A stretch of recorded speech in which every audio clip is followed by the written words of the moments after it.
ব্যারাকপুরের next destination মঙ্গল পাণ্ডে। এখানে 50 টাকা করে টিকিট কেটে ঢুকে যেতে হবে পার্কে। তো তারপর এই পার্কে তুমি তোমার কিছু পাগল লোকজন নিয়ে যাবে, যারা তোমাকে নতুন রকমভাবে জিম শেখাবে।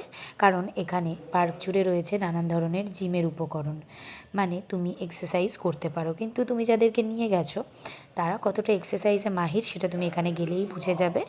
এবং তারপর দেখবে কিছু ভুলভাল এক্সারসাইজ, এই যে যেগুলোর কোনো যুক্তি নেই এবং সবাই নিজের স্কিলে ভীষণ পারদর্শী।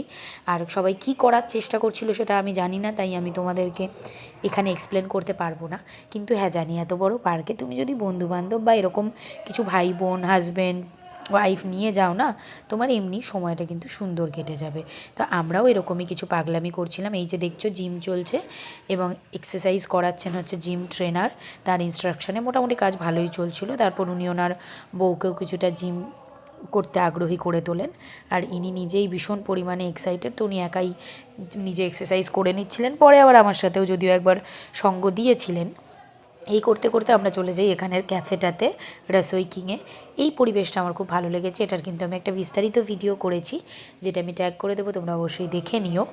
আর এখানে কিন্তু গঙ্গার ধারে বসে তুমি কিন্তু তোমার সকালটা বেশ এনজয় করতে পারো কফি, লস্যি বা ব্ল্যাক টির সাথে। আমরা এখানে ব্ল্যাক কফি নিয়েছিলাম আর সাথে নিয়েছিলাম ক্যাপুচিনো। তো আমরা এখানে যে স্টাইল করে দেখছো চিনি ফেলা আছে, বললাম না তুমি যদি তোমার মাইন্ড সেটআপের লোকজন নিয়ে যাও, যে কোনো পরিবেশেই একটা ফানি ভিডিও ক্রিয়েট হয়ে যেতেই পারে।